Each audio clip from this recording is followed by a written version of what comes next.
Thank you so much.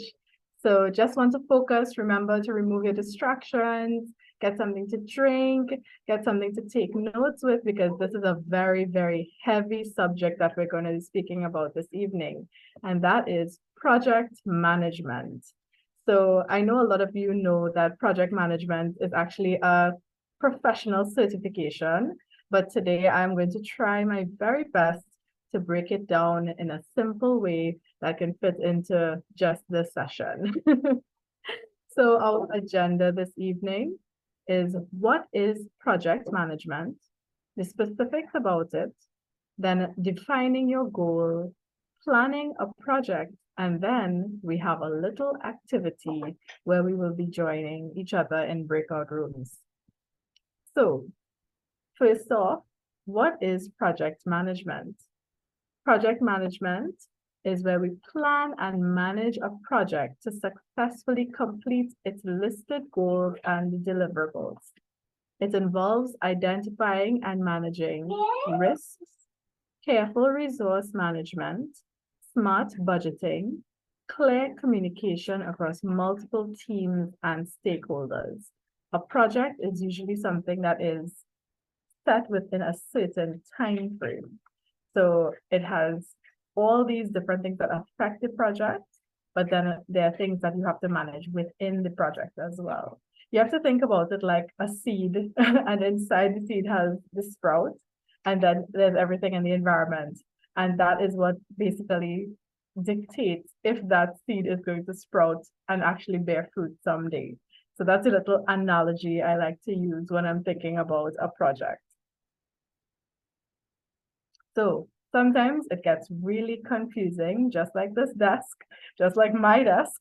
So it's all about problem solving, goals and planning, making sure you take care of your risks, you take control of any situations that have not been seen or foreseen. In some reason, sometimes things happen that are out of our control. But once we have teamwork, project management is it's not easy, but it's something that has to be done, especially if it is that we're working in organizations where we're trying to do actionable items to change the course of things that are happening. So this is the 5-step process of project management. It all starts off with initiation, planning, execution, control, and closure. So those are the 5 basic steps of project management. And like I said, it is a professional certification that, millions of people, I think all over the world, use this as part of their career building. Because if you treat every action and activity like a project, you have to learn how to manage it for it to be successful. So under initiation, we have the project charter. The project charter is a formal, short document that states a project exists and provides project managers with written authority to begin work. So a project charter document describes the project. So its goals, objectives, resource requirements, budget, those kinds of things are what you need to lay out before you even start the project itself. So you initiate the project by planning out your project charter. Next step is planning phase. And the first step in that step, so a step within a step, is project scope statement. And this provides a detailed description of the work that has to be done to deliver the output of a project on time and within the allotted budget. So it's basically breaking down the work into smaller tasks. And that is also part of the work breakdown structure. So it's kind of like, say we have a project where there are many different steps to get to our goal, right? Then what you'll have to do is break it down into manageable, bite-sized pieces. Another food analogy. So we take small steps towards finishing the meal, if that makes sense. You can't just stuff the whole meal in your mouth and expect for it to be digested properly. And then also under planning, we have a Gantt chart. So a Gantt chart is just a visual representation of the project and how you're going to use the breakdown structure over time. So there are lots of different tools that you can use to create Gantt charts. But once it's finished, it basically allots a certain amount of time for each of the small chunks that you're going to be doing over the lifespan of your project.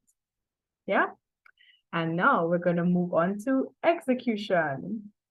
So the first part of project execution, so you've planned everything already, now you're going to execute it. You're going to actually do it. So first thing you do is you do project forecasting, which is the process that helps you predict the future of your projects. It involves analyzing historical data and resources available to make assumptions about project success. So it answers the question of what it would take to deliver a successful project and how to reduce the risk. Because remember, I was talking about that seed. So the risk could be drought, the risk could be flood, the risk could be forest fire.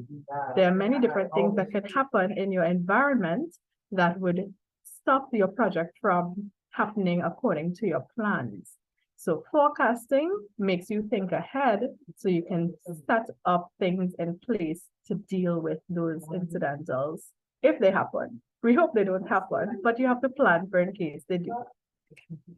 So project status is the next step. And that is basically the project is being worked on by the project team. So it is the project status, it has steps. So it has active, completed, or canceled are the basic 3 steps. So the project is currently being worked on by the project team means that the project is active. The work on the project has finished and all deliverables have been completed, that is completed. And canceled is if the project has not been finished and work on the project will not continue. So that's canceled. So those are the different steps in project status. And those could work for each of the little deliverables that we were talking about. So the little bite-sized chunks, you have to make sure that you have a little status available for those bite-sized chunks. And then the third part of execution is project tracking. And this is the process of monitoring a project's progress against the original project plan. So the goal is to make corrective actions as soon as you spot anything happening that is not according to the plan. So that means everything stays on track, and project management empowers your team to stay on schedule, tracking, right. So it's tracking the process and making sure that everything is according to plan. Then we go on to control. So we have activity tracking, and that is almost the same as project tracking is like you have all your different deliverables on your Gantt chart and you're dealing with those, but your activity tracking are now the small pieces within those progresses, right? So we have to say that project tracking is used to look at the progress of tasks in the project. So by tracking a project, you can compare actual to planned progress and identify issues that may prevent the project from staying on schedule and within budget. Then we have the goal tracking. So I know all of y'all here must have heard about SMART goals. S-M-A-R-T in English. S is for specific. Goals must be clearly defined. They must be measurable. Your goals must be trackable. They must be achievable and make sure they are feasible. Then they must be realistic. You have to make sure your goals are practical. And lastly, time bound. Your goals must have a deadline. Now, I know all of you know the word deadline. So that is definitely something you look at when you go into the control part of your project management, your goal tracking, because each of your deliverables would have goals and then those goals have to be completed. So it is a way of keeping track of each tiny little detail of your whole project. Then lastly, on control, you have budget tracking. So a project budget outlines the expected income, expenses, and profit for your project. Project budget tracking enables you to monitor how much of your budget has been spent over time to see how much is remaining and course correct when necessary, because your budget and your resources, they dictate if your project is going to be a success or if it will be canceled and not completed, because budget and the resources is what is feeding the activities that make up your entire project. Yeah. And then lastly, once all the items on your list have been completed to the end of your Gantt chart, you have the closure of your project. So you have your project analysis, which is the process of determining the aspects of a project in project management, and it helps identify whether the project is executed as expected and uses the specified budget. So the analysis, it can help with current or future problems that can occur during this project and future projects like it. So it's always good to learn from the projects that you have just completed, because maybe something happened that you did not plan for, or maybe things went smoothly according to plan. So for your next project, it's always great to look back at the project that has just been completed and make sure that you learn from it. You can learn positive and negative things that you can carry forward to your next project. And then finally, your project report is an essential project management tool because it is a summary overview of the entire project status that you can share with stakeholders, clients, and team members.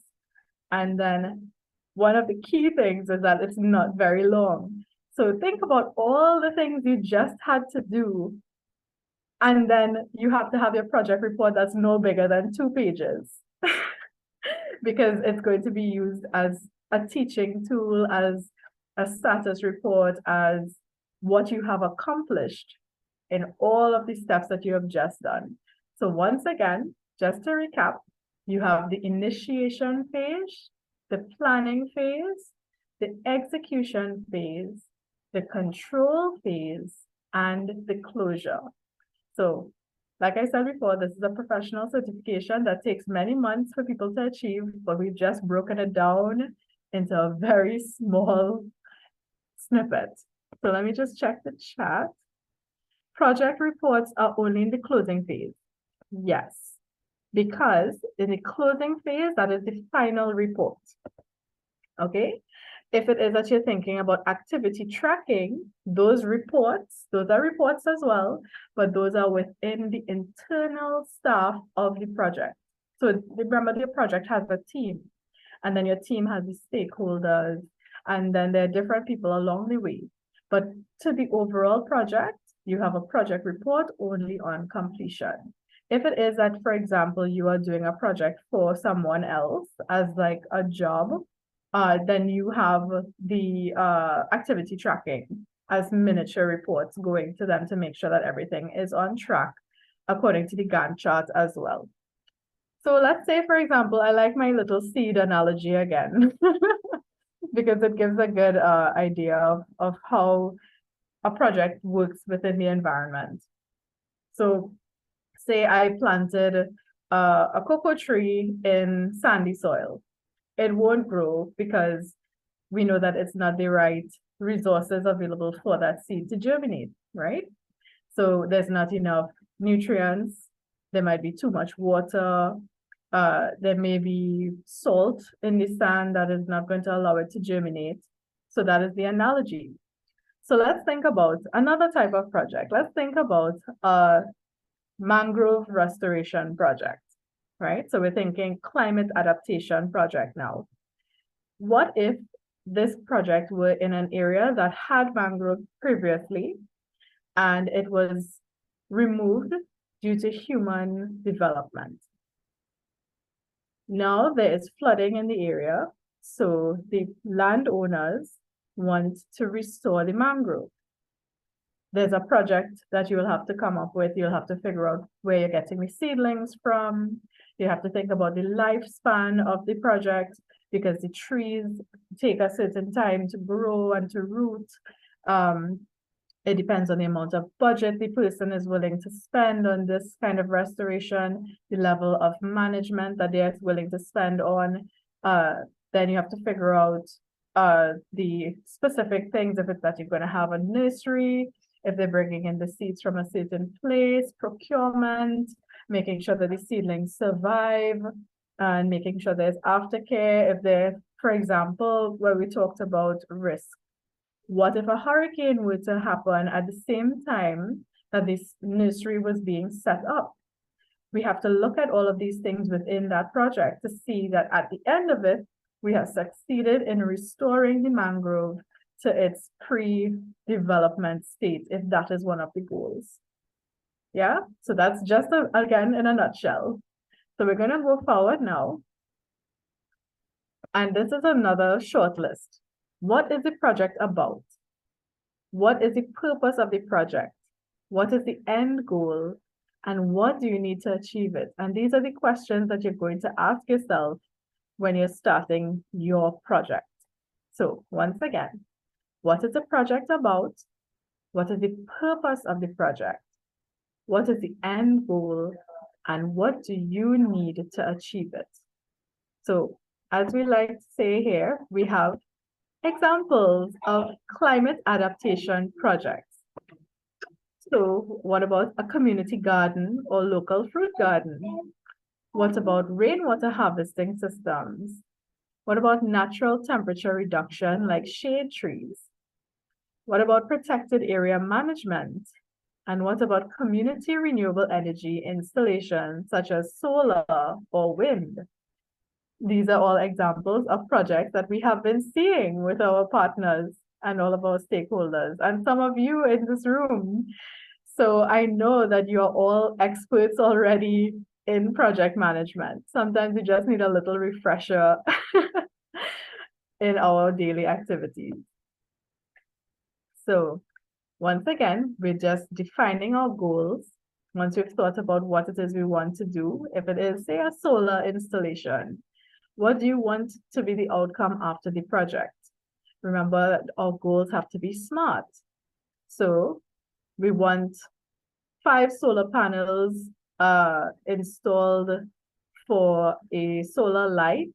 And in 5 years' time, we want to have enough budget that each home has a solar panel that can power 10% of their monthly electricity, right? That sounds like a good goal. So your goal has to be specific, and having numbers helps a lot because it's countable. Once you can count something, if you can say you want 5 solar panels in 5 years' time, you want 5 solar panels in 1 month time, all of those things are measurable outcomes. So it's very important to look after your goals. And now we're going to go into our activity time. So we're doing well for time, and I will give you 10 minutes. Actually, let's say 15 minutes. Let's say 15 minutes. We're going to put everyone into rooms according to their language. And what I want you to do is to create a climate adaptation project that includes installing solar panels and rainwater systems in 2 community centers and asking the mayor for commitment to install the same in 4 more centers. So this is a 2-part project. What is your prognosis? What sub-teams does your organization need to build to accomplish this project? For example, fundraising, public policy, having leaders involved, training the team, etc. And mention 2 activities that you could do to reach your goal. So we're going to have everyone break out into groups now. And those are the questions that you're going to answer. So take a minute, write it down, and then we're going to be coming from room to room and putting it in the chat as well, so that everybody will be on the same page. So Amira, would you help me get everyone into rooms?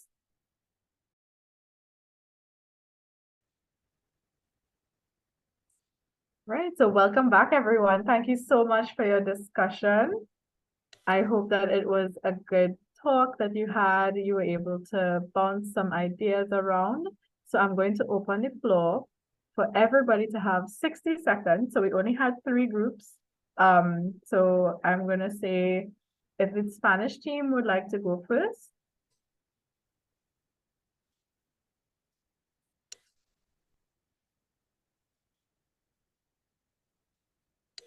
Do we have a speaker for the Spanish team? In just 60 seconds, you can tell us what it is that you were talking about.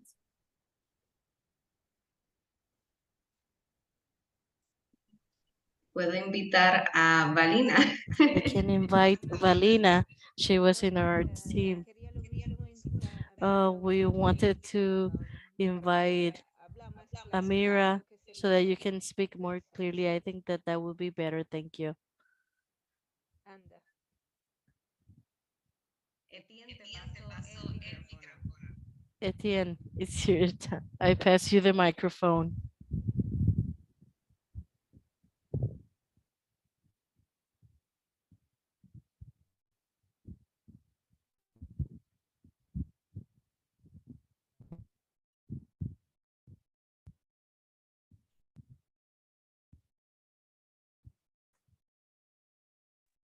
Etienne?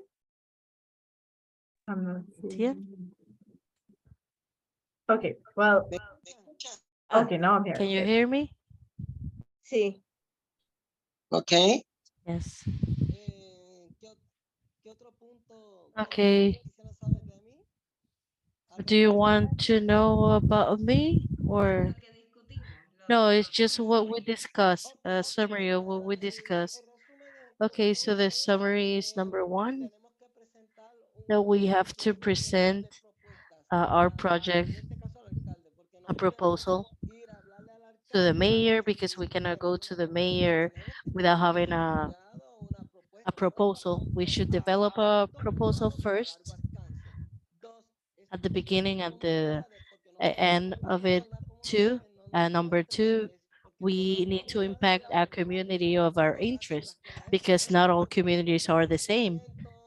Every community has each problem of their own. So we should know all of that so that we can choose our community for our project. And number three, with what support are we gonna have to develop the project? Whereas is funds um, that the government can provide, or how can we combine each other to have a budget? That's perfect. Thank you so much. Okay, so I'm gonna call on Brittany's group. Hi, can y'all hear me? Clearly. Okay, perfect. All right, so our group, which I'm going to name the East South Movers and Shakers, we're presenting our project called Making the Sunshine and Water Sprout. So our idea was to ask the mayor that we need specific focus, specifically in the communities of the Beetham Gardens and Gulf View. Our prognosis is that the water quality in both of these communities has depleted significantly, and their access to energy sources and electricity has obviously gone down significantly throughout the years. So we want to improve the water quality and energy access to these areas specifically, especially as the community in these areas are so heavily involved and most activities happen within their centers. We believe that this would very much benefit their community. And so what we would ask is firstly for fundraising assistance. Our team will provide the procurement of getting the fees that is necessary for implementing the solar panels as well as establishing the cisterns within the specific communities. And we will also assist with education and awareness within those communities as to why it is important for solar panels and also these cisterns and how it can benefit them in the long run.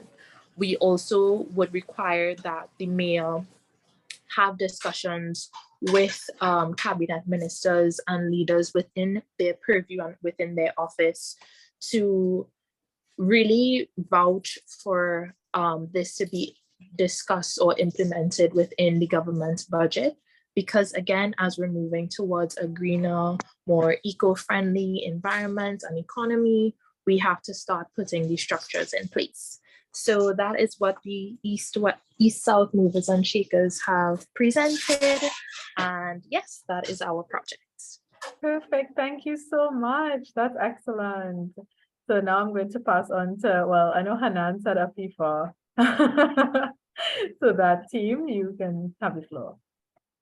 Sure. Thanks, Katrina. And I am like, I heard Brittany present, and I'm like, you have a name, and it's East South Movers and Shakers. It's very exciting. We don't have a name over in our group, but we did talk about a lot of things. We, because the question was in two separate parts, we kind of looked at it as sort of the second part, as sort of like a second project in a sense.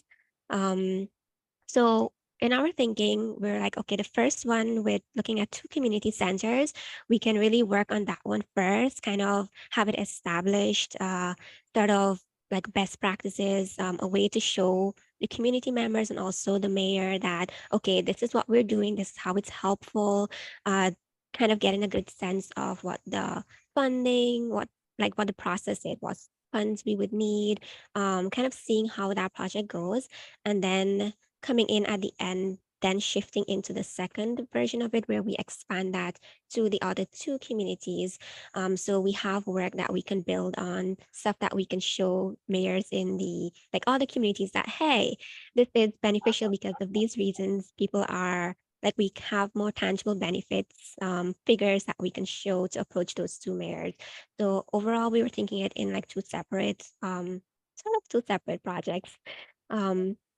So for the first one, generally, we were thinking having a project charter, kind of deciding on which communities to target, determining the population of the community, if it's a case where we want to expand like the electricity to the wider community, or if it's just for the community center, kind of honing in on that center itself. But also we wanted to work with the persons in the community, work with the staff of the community center to train them to like do installation, maintenance, upkeep, so that it's not just bringing persons in, but it's working with the community to create something that would benefit them, something that they would care about, something that they would understand and would want to take forward. What else did we talk about? Just kind of I think big picture wise, we were brainstorming those aspects of it, knowing that coming down to actually planning it out, we would need to have like our procurement team, our installation team, our training team, and to consult with community members and also build their skills, our fundraising team, and of course our communications, our public policy people that would really target the mayors and kind of that side of like getting our project more publicized, but also working towards pushing the other two community centers in the other community. Yeah. Perfect. Thank you so much. That sounds so exciting. So I'm just gonna thank you all very, very much. That was fantastic. I hope that you all enjoyed it and you understand a bit more about project management. I think that the projects that you all are talking about here has so much that can be developed. So I'm so happy to hear those three ideas. And I'm sure that, you're going to dream about them tonight and think about how we're going to get them done, right? So I just wanted to close quickly on our call to action. I know all of you all would have known about our Adapt Now to Save Lives campaign. I dropped the link in the chat. So please take a look, see if it's something that you would like to share with us. I think that, we are all at risk from climate change and all the issues that are going to come about because of climate change, and we need to adapt to save lives, literally saving lives. Our region is really vulnerable, as we all know. I'm sure each of us have been affected by climate change in some way. So please, if you can, take a look at this petition, take a look at the declaration that we're trying to get our governments to sign on to, because it's really important that we take action now. We can't wait anymore. So with that, I'm so grateful to all of you for spending this evening with us. I hope you learned a lot. I hope that this gave you a taste of project management and where it can take you next, because like I said, it is a professional qualification. It takes a lot of work to learn every single detail to do with project management, but I think you're well on your way now. So looking forward to seeing you next month at our next training. Have a good night. Bye. Thank you. Thank you. Good night.